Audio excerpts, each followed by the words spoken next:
बिस्मिल्लाहिर्रहमानिर्रहीम। अल्लाह के नाम से शुरू जो बड़ा मेहरबान और निहायत रहम वाला है। अल्हम्दुलिल्लाहि रब्बिल आलमीन। सब तारीफ़ें अल्लाह ही के लिए हैं जो सारे जहानों का रब है। अर्रहमानिर्रहीम, बड़ा मेहरबान निहायत रहम वाला। मालिकी यौमिद्दीन, इंसाफ के दिन का मालिक है। इय्याका नअबुदु व इय्याका नस्तईन, हम तेरी ही इबादत करते हैं और तुझसे ही मदद चाहते हैं। इहदिनस सिरातल मुस्तकीम, हमें सीधा रास्ता दिखा। सिरातल लज़ीना अनअमता अलैहिम गैरिल मग़दूबि अलैहिम वलहद्वल्लीन, उन लोगों का रास्ता जिन पर तूने इनाम फरमाया, न उन लोगों का जिन पर तेरा गज़ब नाजिल हुआ, और न उन लोगों का जो राह हक़ से भटके हुए हैं। सूरा अल-फातिहा कुरान का पहला अध्याय सूरा है। इसमें 7 आयतें हैं और यह व्यापक रूप से मुसलमानों द्वारा सबसे महत्वपूर्ण सूरा माना जाता है। इसका शीर्षक अल-फातिहा का अर्थ है खोलना, जो कुरान में इसकी स्थिति के साथ साथ प्रार्थना में इसकी पुनरावृत्ति को भी दर्शाता है। होगा सूरा अल-फातिहा का महत्व और लाभ। प्रार्थना का आधार। सूरा अल-फातिहा हर नमाज, प्रार्थना की हर रकात इकाई में पढ़ी जाती है। इसके बिना नमाज मान्य नहीं मानी जाती। कुरान का सार। कुछ विद्वानों का मानना है कि सूरा अल-फातिहा पूरे कुरान के मुख्य संदेशों का सार प्रस्तुत करती है। अल्लाह की स्तुति और गुणगान। यह सूरा अल्लाह की महानता, दया और न्याय का वर्णन करती है। मार्गदर्शन की दुआ। इसमें सीधे रास्ते पर चलने और अल्लाह के पसंदीदा लोगों में शामिल होने की दुआ की गई है। शिफा, रोग मुक्ति। कुछ हदीसों में सूरा अल-फातिहा को शिफा, रोग मुक्ति बताया गया है और इसे शारीरिक और आध्यात्मिक बीमारियों के इलाज के लिए पढ़ने की सलाह दी जाती है। अल्लाह से संबंध। इस सूरा का नियमित पाठ अल्लाह से संबंध को मजबूत करता है और हृदय को शांति प्रदान करता है। दुआ की स्वीकृति। ये एक शक्तिशाली दुआ है और सिंसेरिटी के साथ पढ़ने पर अल्लाह से दुआ की स्वीकृति की उम्मीद की जाती है। संक्षेप में, सूरह अल-फातिहा मुसलमानों के लिए एक अत्यंत महत्वपूर्ण और मूल्यवान सूरा है जो उनकी दैनिक उपासना का अभिन्न अंग है और जिसमें जीवन के लिए महत्वपूर्ण मार्गदर्शन और लाभ निहित हैं। ये सूरा हमें सिखाती है कि हमें हर तरह की बुराई और शैतानी वसवसों से बचने के लिए अल्लाह की शरण लेनी चाहिए। अल्लाह ही मनुष्यों का रब, बादशाह और ईश्वर है और वही हमें हर बुराई से बचा सकता है, चाहे वो जिन्नों की तरफ से हो या इंसानों की तरफ से। सूरह अल-नास कुरान का 114वां और आखिरी सूरा है। इसमें 6 आयतें हैं। इसका शाब्दिक अर्थ है मानव जाति। इस सूरा में अल्लाह से शैतान के बुरे वसवसों से शरण मांगी गई है, जो इंसानों और जिन्नों दोनों में से हो सकते हैं। यहाँ सूरह अल-नास का हिंदी अनुवाद दिया गया है। 1. कहो, मैं मनुष्यों के रब की शरण लेता हूँ। 2. मनुष्यों के बादशाह की। 3. मनुष्यों के ईश्वर की। 4. उस फुसफुसाने वाले के बुरे से जो पीछे हट जाता है। 5. जो मनुष्यों के दिलों में फुसफुसाता है। 6. जिन्नों और मनुष्यों में से। बिस्मिल्लाहिर्रहमानिर्रहीम। इस सूरह का महत्व कई कारणों से है। बुराई से सुरक्षा। इस सूरह को बुरी नज़र, जादू टोना और अन्य प्रकार की बुराई से सुरक्षा के लिए एक शक्तिशाली प्रार्थना माना जाता है। इसमें अल्लाह से सुबह के रब की शरण लेने की बात कही गई है ताकि वो अपनी रचनाओं की बुराई, अंधेरी रात की बुराई, जादू करने वालों की बुराई और ईर्ष्या करने वालों की बुराई से बचाए। अल्लाह पर निर्भरता। ये सूरह मुसलमानों को सिखाती है कि हर तरह की बुराई और नुकसान से बचने के लिए केवल अल्लाह पर ही भरोसा करना चाहिए। ये इस विश्वास को मजबूत करती है कि अल्लाह सबसे बड़ा रक्षक है। पैगंबर मोहम्मद सल्लल्लाहु अलैहि वसल्लम की सुन्नत। हदीसों में आता है कि पैगंबर मोहम्मद सल्लल्लाहु अलैहि वसल्लम सोने से पहले और अन्य अवसरों पर इस सूरह और सूरह अन-नास अगला अध्याय का पाठ करते थे ताकि अल्लाह की पनाह में रहें। इसलिए इसका पाठ करना पैगंबर की सुन्नत का पालन करना है। आध्यात्मिक लाभ। इस सूरह का पाठ करने से मुसलमानों को मानसिक शांति और सुकून मिलता है। ये उन्हें नकारात्मक विचारों और आशंकाओं से दूर रहने में मदद करता है। दैनिक जीवन में महत्व। मुसलमान इस सूरह को अपनी दैनिक प्रार्थनाओं, सलात, सुबह और शाम के अज़कार, स्मरण और अन्य अवसरों पर पढ़ते हैं ताकि अल्लाह की सुरक्षा और आशीर्वाद प्राप्त कर सकें। संक्षेप में, सूरा अल-फलक मुसलमानों के लिए एक महत्वपूर्ण सूरा है जो उन्हें बुराई से बचाने, अल्लाह पर अपने विश्वास को मजबूत करने और पैगंबर मोहम्मद सल्लल्लाहु अलैहि वसल्लम की सुन्नत का पालन करने में मदद करती है। बिस्मिल्लाहिर्रहमानिर्रहीम। शुरू करता हूँ अल्लाह के नाम से जो बड़ा मेहरबान और निहायत रहम करने वाला है। कुल अऊज़ु बिरब्बिल फलक। आप कह दीजिए कि मैं सुबह के रब की पनाह में आता हूँ। मिन शर्रि मा खलक। उसके शर से जो उसने पैदा की। व मिन शर्रि गासिकिन इज़ा वक़ब। और तारीकी के शर से जबकि वो छा जाए। वमिन शर्रिन नफ्फासाति फिल उक़द, और गिरहों में फूंक मारने वालियों के शर से, वमिन शर्रि हासिदिन इज़ा हसद, और हासिद के शर से जब वो हसद करे। सूरह इखलास कुरान शरीफ की 112वीं सूरा है और ये बहुत छोटी लेकिन बहुत महत्वपूर्ण सूरा है जो अल्लाह की पूर्ण एकता तौहीद का संदेश देती है। इसका तर्जुमा अनुवाद इस प्रकार है। बिस्मिल्लाहिर्रहमानिर्रहीम, अल्लाह के नाम से जो अत्यंत मेहरबान निहायत रहम करने वाला है। 1 अल्लाह यकता है। 2 अल्लाह बेनियाज है और सब उसी के मोहताज हैं। 3 अल्लाह ने किसी से पैदा हुआ और न उसने किसी को पैदा किया। 4 अल्लाह का कोई शरीक हमसर या बराबर नहीं। ये सूरह शिर्क की हर शक्ल से बचने और अल्लाह पर सच्चा ईमान लाने की दावत देती है। इसीलिए हदीस में इसे 1/3 कुरान के बराबर कहा गया है, क्योंकि कुरान का एक बड़ा हिस्सा तौहीद, अल्लाह के गुणों और उससे जुड़ी बातों पर मबनी आधारित है और सूरह इखलास उन सभी बातों को संक्षेप में बयान करती है। बिस्मिल्लाहिर्रहमानिर्रहीम, शुरू करता हूँ अल्लाह के नाम से जो बड़ा मेहरबान और निहायत रहम करने वाला है। कुल हुवल्लाहु अहद, आप कह दीजिए वो अल्लाह एक ही है। अल्लाहुस समद, अल्लाह ताला बेनियाज है। लम यलिद वलम यूलद, ना उसने किसी को जना, ना वो किसी से जना गया। वलम यकुन लहू कुफुवन अहद, और ना कभी कोई एक उसके बराबर का है। सूरह अल-मसद भी कहते हैं। कुरान की 111वीं सूरा है और इसमें 5 आयतें हैं। ये मक्की सूरा है और इसका नाम अबू लहब पैगंबर मोहम्मद सल्लल्लाहु अलैहि वसल्लम के चाचा के नाम पर रखा गया है, जो इस्लाम और पैगंबर मोहम्मद के कट्टर दुश्मन थे। यहाँ सूरह लहब का तर्जुमा अनुवाद दिया गया है। बिस्मिल्लाहिर्रहमानिर्रहीम, अल्लाह के नाम से जो रहमान और रहीम है। ये सूरा अबू लहब और उसकी पत्नी के लिए अल्लाह की तरफ से एक कड़ी चेतावनी है। अबू लहब पैगंबर मोहम्मद सल्लल्लाहु अलैहि वसल्लम के चाचा होने के बावजूद उनके सबसे बड़े विरोधियों में से था। जब पैगंबर मोहम्मद ने इस्लाम का प्रचार शुरू किया तो अबू लहब ने खुले तौर पर उनका विरोध किया और उन्हें नुकसान पहुंचाने की कोशिश की। पहली आयत में अबू लहब के हाथों के तबाह होने और उसके हलाक होने की बद्दुआ है। यह उसके बुरे कर्मों और नबी के प्रति उसकी दुश्मनी का अंजाम है। दूसरी आयत बताती है कि उसका धन और उसकी संतान कमाई उसे अल्लाह के अजाब से नहीं बचा सकेगी। तीसरी आयत उसके जहन्नम की भड़कती आग में जाने की बात करती है। चौथी आयत उसकी पत्नी का जिक्र करती है जो अपने पति के साथ मिलकर पैगंबर मोहम्मद को सताती थी। उसे ईंधन लादने वाली कहा गया है, जिसका अर्थ है कि वो लोगों में चुगली करती थी, फसाद फैलाती थी और नबी के रास्ते में कांटे बिछाती थी। 5वीं आयत उसके अंजाम को बताती है कि उसके गले में एक मजबूत रस्सी होगी जो उसके जहन्नम के अजाब का हिस्सा होगी। ये सूरह इस बात का पैगाम देती है कि जो लोग अल्लाह और उसके रसूल के दुश्मन होते हैं उनका अंजाम बुरा होता है, चाहे वे कितने ही ताकतवर या मालदार क्यों न हों। बिस्मिल्लाहिर्रहमानिर्रहीम, शुरू करता हूँ अल्लाह के नाम से जो बड़ा मेहरबान और निहायत रहम करने वाला है। तब्बत यदा अबी लहबिन व तब्ब, अबू लहब के दोनों हाथ हलाक हो जाएं और वो हलाक हो गया।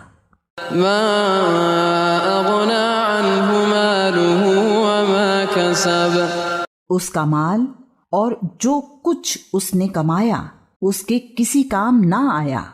सयस्ला नारन ज़ात लहब, वो जल्द ही शोले वाली आग में दाखिल होगा।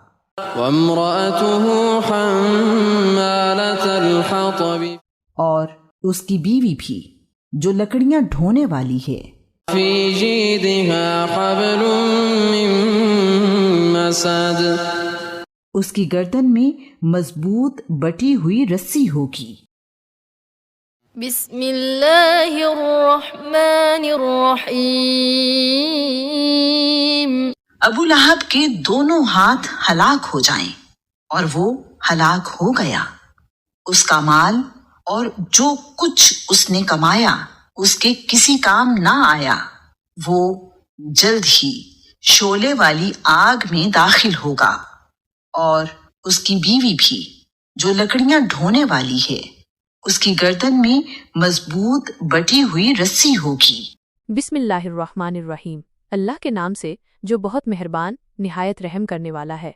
ये सूरह पैगंबर मोहम्मद सल्लल्लाहु अलैहि वसल्लम और मुसलमानों को मक्का की विजय फतह मक्का के बाद की स्थिति के बारे में बताती है। इसमें अल्लाह की मदद और विजय का जिक्र है और ये कि लोग बड़ी संख्या में इस्लाम कबूल करेंगे। इस कामयाबी के बाद मुसलमानों को अल्लाह का शुक्र अदा करने, उसकी तारीफ करने और उससे माफ़ी मांगने का हुक्म दिया गया है, क्योंकि अल्लाह तौबा कबूल करने वाला और रहम करने वाला है। ये सूरह हमें सिखाती है कि हर कामयाबी और जीत अल्लाह की मदद से ही आती है और इंसान को हमेशा अल्लाह का शुक्रगुजार रहना चाहिए।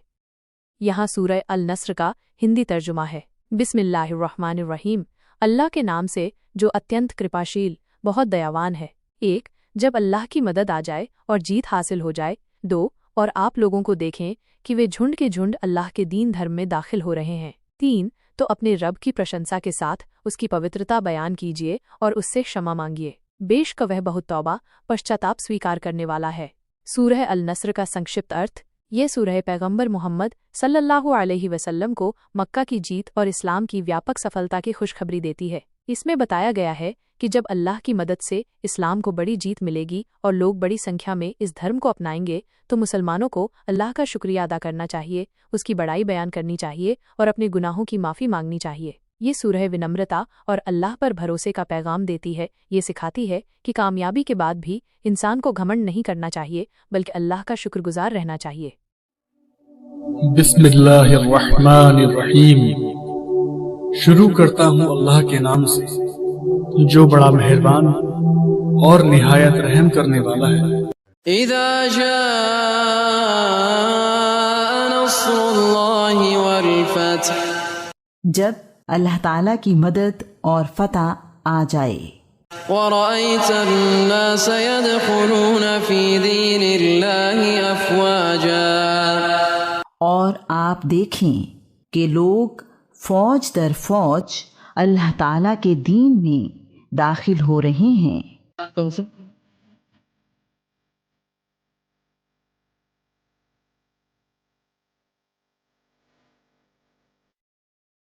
तो आप अपने रब की हम्द के साथ तस्बीह कीजिए और उससे बख्शिश मांगिए। यकीनन वो हमेशा से बहुत ज़्यादा तौबा कबूल करने वाला है। सूरत अल काफिरून इस्लाम की पाक किताब कुरान की 109वीं सूरह अध्याय है। ये मक्की सूरह है, जिसका अर्थ है कि ये मक्का में पैगंबर मोहम्मद सल्लल्लाहु अलैहि वसल्लम पर नाजिल हुई थी। इसमें कुल 6 आयतें हैं और ये कुरान शरीफ के 30वें पारे में स्थित है। नाम और अर्थ। अल काफिरून का अर्थ अविश्वासी या काफिर होता है। इस सूरह का नाम इसके मुख्य विषय से लिया गया है, जो कि बहुदेववादियों और अविश्वासियों से स्पष्ट अलगाव और एकेश्वरवाद तौहीद पर जोर देता है। विषय और उद्देश्य।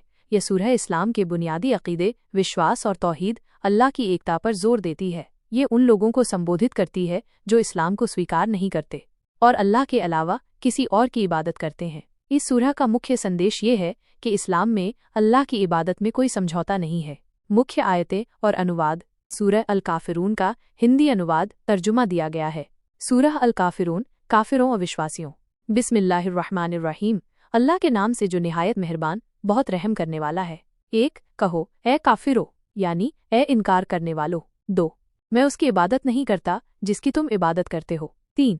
और न तुम उसकी इबादत करने वाले हो जिसकी मैं इबादत करता हूँ। 4.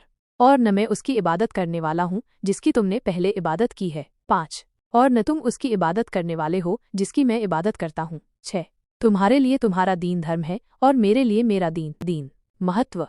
शिर्क से बचने की ताकीद। ये सूरह शिर्क, अल्लाह के साथ किसी और को साझी ठहराना से बचने और केवल एक अल्लाह की इबादत करने पर बहुत जोर देती है। विश्वास की स्पष्टता। ये मुसलमानों को उनके विश्वास और अविश्वासियों के विश्वास के बीच एक स्पष्ट अंतर स्थापित करने में मदद करती है, जिससे किसी भी तरह के धार्मिक समझौते की गुंजाइश खत्म हो जाती है। शैतान के असर से हिफाजत। कुछ हदीसों में इस सूरह को पढ़ने के कई फायदे बताए गए हैं, जैसे शैतान के असर से हिफाजत और शिर्क से बरी होना। नफले नमाज में पढ़ने की हिदायत। हजरत अली रज़ी से रिवायत है कि पैगंबर मोहम्मद सल्लल्लाहु अलैहि वसल्लम फजर की सुन्नत में और मगरिब के बाद की सुन्नत नमाज में अक्सर सूरह अल काफिरून और सूरह अल इखलास पढ़ते थे। संक्षेप में सूरह अल काफिरून तौहीद, अल्लाह की एकता और ईमान विश्वास की दृढ़ता का एक शक्तिशाली बयान है जो मुसलमानों को उनके धर्म पर अटल रहने का संदेश देता है। बिस्मिल्लाहिर्रहमानिर्रहीम। शुरू करता हूँ अल्लाह के नाम से जो बड़ा मेहरबान और निहायत रहम करने वाला है। क़ुल या अय्युहल काफ़िरून, आप कह दें कि ए काफिरो, ला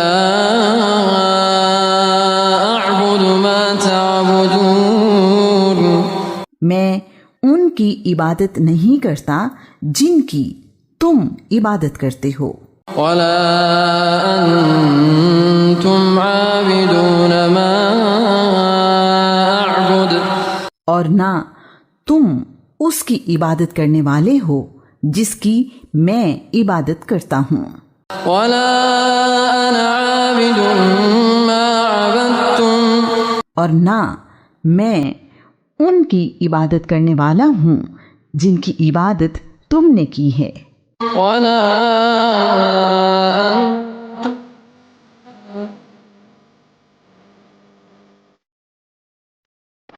और ना तुम उसकी इबादत करने वाले हो जिसकी मैं इबादत करता हूँ।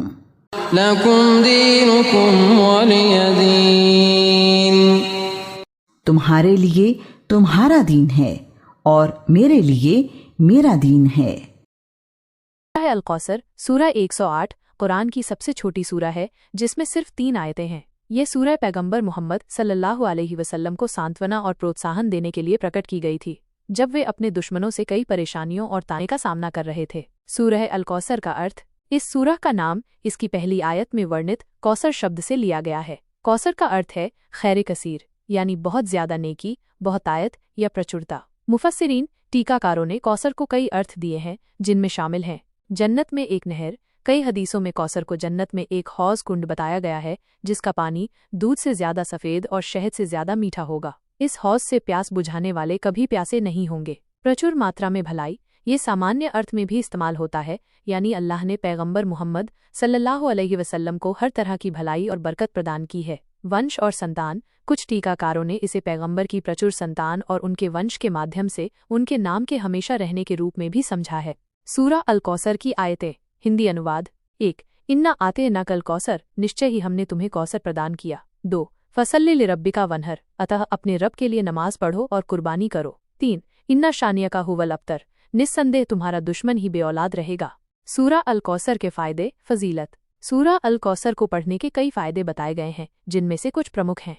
खुशी और बरकत, इस सूरा का पाठ करने से घर में खुशहाली और बरकत आती है। दुश्मनों पर जीत, जो व्यक्ति इस सूरा का नियमित रूप से पाठ करता है उसे दुश्मनों पर जीत हासिल होती है और दुश्मन उस पर हावी नहीं हो पाते। गरीबी और परेशानी से मुक्ति, इस सूरा का पाठ करने से गरीबी और आर्थिक परेशानियां दूर होती हैं और अल्लाह रिज़्क़ में बरकत देता है। मुरादें पूरी होना, जायज़ मुरादों और हाजतों की पूर्ति के लिए भी इस सूरा का पाठ फ़ायदेमंद माना जाता है। बीमारियों से शिफा, अगर कोई बीमार है तो इस सूरा को पढ़कर पानी पर दम करके पिलाने से शिफा मिलने की उम्मीद होती है। जादू और बुरी नज़र से बचाव, ये सूरा जादू, बुरी नज़र और बलाओं से भी हिफाजत करती है। स्मृति में सुधार, कुछ रिवायतों के अनुसार इस सूरा को नियमित रूप से पढ़ने से याददाश्त तेज होती है। ये सूरह मुसलमानों के लिए अल्लाह की नेमतों और उसके आशीर्वाद को याद करने और उसकी शुक्रगुजारी करने का एक महत्वपूर्ण जरिया है। सूरत अल माऊन कुरान शरीफ की 107वीं सूरा है। ये एक मक्की सूरा है जिसमें 7 आयतें हैं। अल माऊन का शाब्दिक अर्थ है छोटी दयालुता या मामूली चीज़ें। सूरह अल माऊन का अर्थ, ये सूरा उन लोगों के बारे में है जो अल्लाह पर और आखिरत के दिन पर ईमान का दावा तो करते हैं लेकिन उनके अमाल कर्म इस दावे के खिलाफ होते हैं। इस सूरा में ऐसे लोगों की निंदा की गई है जो यतीमों को धक्के देते हैं, वे अनाथों के साथ दुर्व्यवहार करते हैं और उनके अधिकारों का ध्यान नहीं रखते, मिस्कीनों को खाना खिलाने के लिए नहीं उकसाते, वे गरीबों और ज़रूरतमंदों को खाना खिलाने की अहमियत नहीं समझते और न ही दूसरों को इसके लिए प्रेरित करते हैं, अपनी नमाजों से गाफिल रहते हैं, वे नमाज को गंभीरता से नहीं लेते, उसे देरी से पढ़ते हैं या बिना ध्यान के अदा करते हैं, दिखावा करते हैं, वे अपने कामों में दिखावा करते हैं ताकि लोग उन्हें देखें और उनकी तारीफ करें, न कि अल्लाह की रज़ा के लिए। मामूली चीज़ें भी मांगने से मना करते हैं, वे आम ज़रूरत की चीज़ें जैसे नमक, पानी, बर्तन भी दूसरों को देने से कतराते हैं, जो कि छोटी छोटी दयालुता की बातें हैं। संक्षेप में यह सूरा उन लोगों की आलोचना करती है जिनकी इबादत सिर्फ दिखावे के लिए होती है और जिनमें दूसरों के प्रति दया और मदद का जज्बा नहीं होता। सूरा अल-माऊन के फ़ायदे और फजीलत। कई हदीसों और इस्लामी विद्वानों के अनुसार इस सूरह की तिलावत के कई फ़ायदे हैं। नमाज की कबूलियत। कुछ रिवायतों में आता है कि जो शख्स अपनी नमाजों में इस सूरह को पढ़ेगा उसकी नमाजें कबूल होंगी। गुनाहों की माफ़ी। इस सूरह की तिलावत करने से गुनाहों की माफ़ी मिल सकती है। समाज में सुधार। ये सूरह हमें समाज में ज़रूरतमंदों की मदद करने और उनके हक को देने की ताकीद करती है। ये हमें सिखाती है कि हमारी इबादत के साथ साथ हमारे अखलाक और दूसरों के प्रति हमारा व्यवहार भी बहुत अहम है। ये सूरह हमें याद दिलाती है कि सच्चा दीन सिर्फ रस्मों और इबादतों तक सीमित नहीं है, बल्कि उसमें सामाजिक जिम्मेदारी और दूसरों के प्रति दया और मदद भी शामिल है। सूरा अल कुरैश पवित्र कुरान की 106वीं सूरा है। ये एक मक्की सूरा है, जिसका अर्थ है कि ये पैगंबर मोहम्मद सल्लल्लाहु अलैहि वसल्लम पर मक्का में अवतरित हुई थी। इसमें 4 आयतें हैं। ये सूरा किस बारे में है? सूरा अल कुरैश मुख्य रूप से कुरैश जनजाति को संबोधित करती है, जो मक्का की प्रमुख जनजाति थी और काबा अल्लाह का घर की देखभाल करती थी। ये सूरह कुरैशियों को अल्लाह की उन नेमतों आशीर्वादों की याद दिलाती है जो अल्लाह ने उन्हें बख्शी हैं। सुरक्षा और शांति। अल्लाह ने उन्हें सर्दियों और गर्मियों में व्यापारिक कारवां के दौरान सुरक्षित यात्रा करने की क्षमता दी, जबकि अन्य जनजातियां भय और असुरक्षा में थीं। आजीविका और भोजन। अल्लाह ने उन्हें भूख से बचाया और भोजन प्रदान किया। काबा के कारण सम्मान। काबा के संरक्षक होने के नाते उन्हें अरब में बहुत सम्मान और प्रतिष्ठा प्राप्त थी। सूरह का मुख्य संदेश ये है कि जब अल्लाह ने उन्हें इतनी सारी नेमतें बख्शी हैं तो उन्हें इस घर काबा के मालिक यानी अल्लाह की इबादत करनी चाहिए और उसके प्रति कृतज्ञ होना चाहिए। यह सूरह उन्हें अल्लाह के प्रति अपनी जिम्मेदारी और कृतज्ञता निभाने का आह्वान करती है।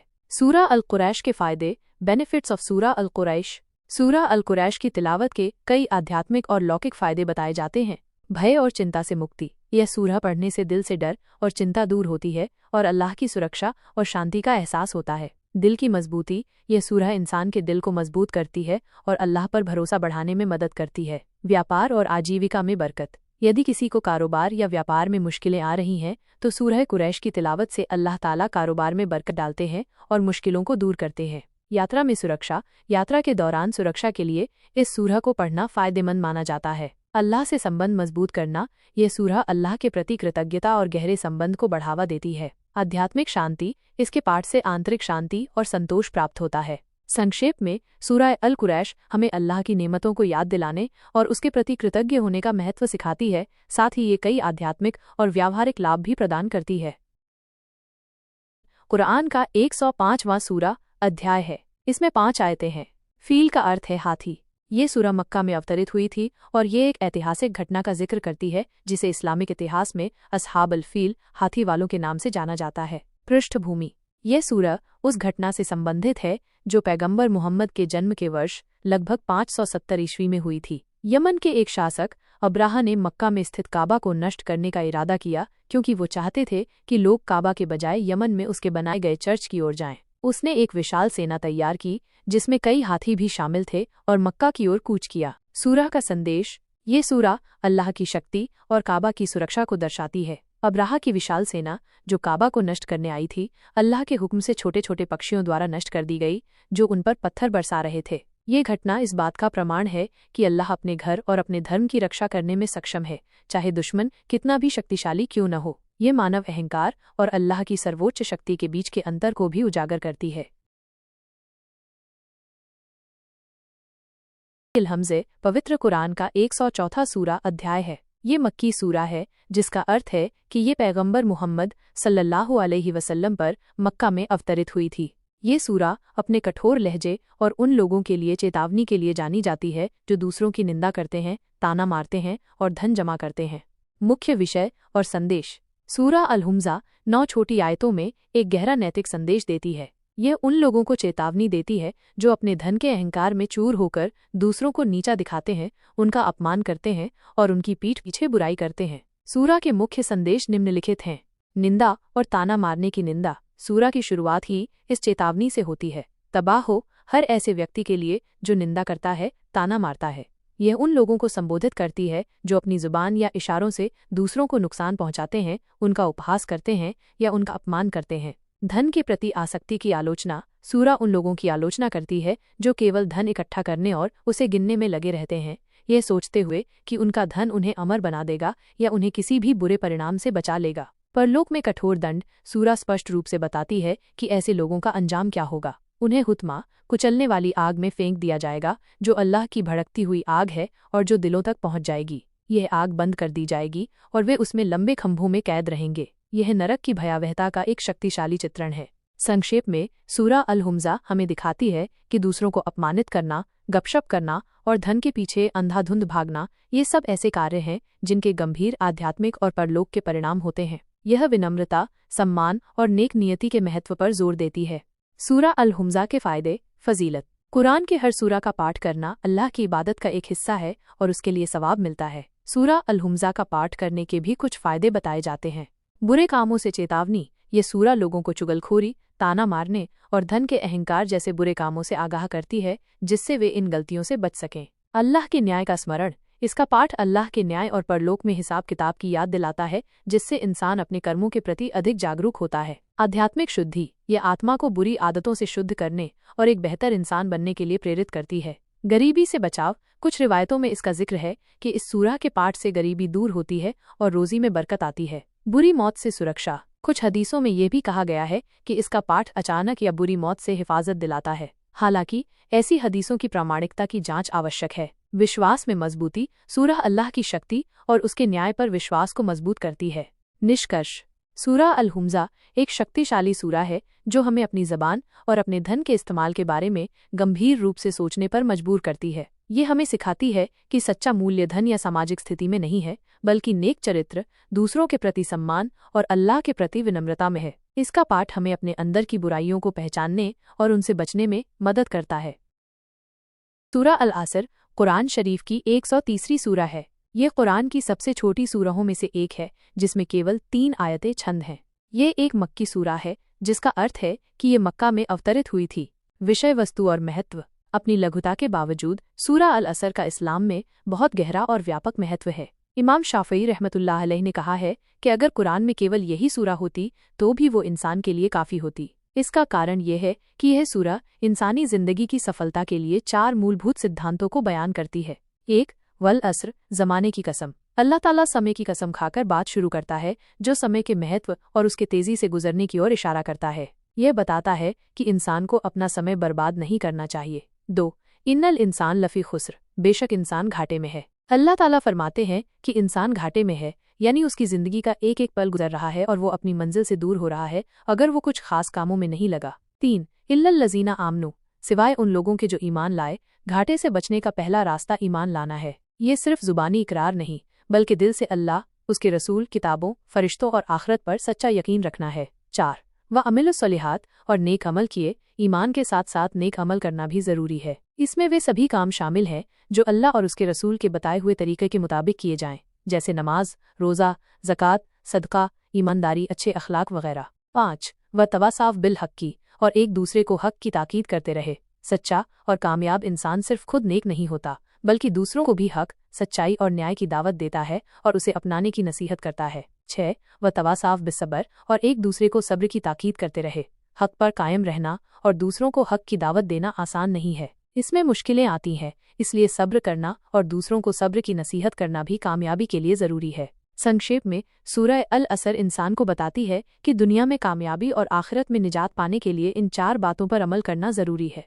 ईमान, सही अकीदा, नेक अमल, अच्छे कार्य, हक की ताकीद, सच्चाई की नसीहत, सब्र की ताकीद, धैर्य की नसीहत। ये सूरह मुसलमानों को अपनी जिंदगी के हर पहलू में इन सिद्धांतों को लागू करने और खुद को और दूसरों को गुमराही से बचाने का एक स्पष्ट मार्ग प्रदान करती है।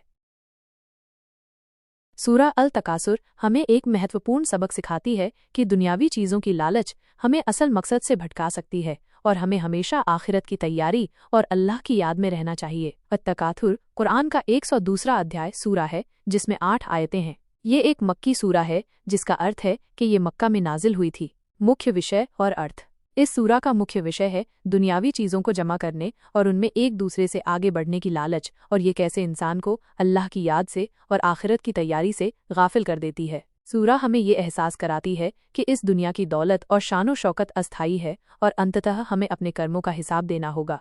सूरा अल तकासुर की आयतें इस प्रकार हैं।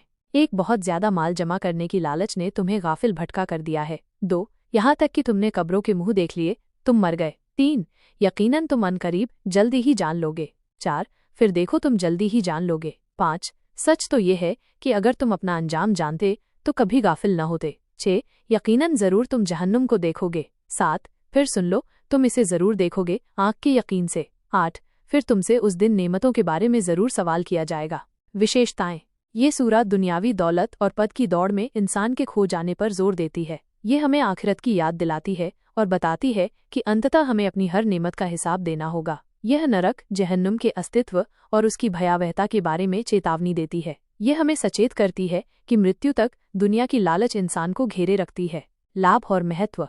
सूरह अल तकासुर का पाठ और उसके अर्थ को समझना कई आध्यात्मिक और मानसिक लाभ प्रदान करता है। भौतिकवाद से दूरी। ये सूरा भौतिकवादी प्रवृत्ति के खतरों से आगाह करती है और हमें दुनियावी दौलत के पीछे भागने के बजाय आध्यात्मिक विकास पर ध्यान केंद्रित करने के लिए प्रोत्साहित करती है। आखिरत की याद। ये हमें मृत्यु और आखिरत परलोक की याद दिलाती है, जिससे हम अपने जीवन में सही प्राथमिकताओं को निर्धारित कर सकें। तनाव और चिंता में कमी। जब कोई व्यक्ति दुनियावी चीजों के पीछे भागना बंद कर देता है तो चिंता और तनाव कम होता है और वो अधिक संतोष और मन की शांति महसूस करता है। अल्लाह पर भरोसा। ये सूरा हमें अल्लाह की दी हुई नेमतों के लिए शुक्रगुजार होना सिखाती है और हमें ये याद दिलाती है कि हर चीज अल्लाह की ओर से है। कर्ज से मुक्ति। कुछ मान्यताओं के अनुसार सूरा अल तकासुर का नियमित पाठ कर्ज से मुक्ति और वित्तीय बोझ से राहत पाने में मदद कर सकता है। दिल की शांति। इसे पढ़ने से दिल को सुकून मिलता है और आत्मा शुद्ध होती है, जिससे मानसिक और भावनात्मक शांति मिलती है। संक्षेप में, सूरा अल तकासुर हमें एक महत्वपूर्ण सबक सिखाती है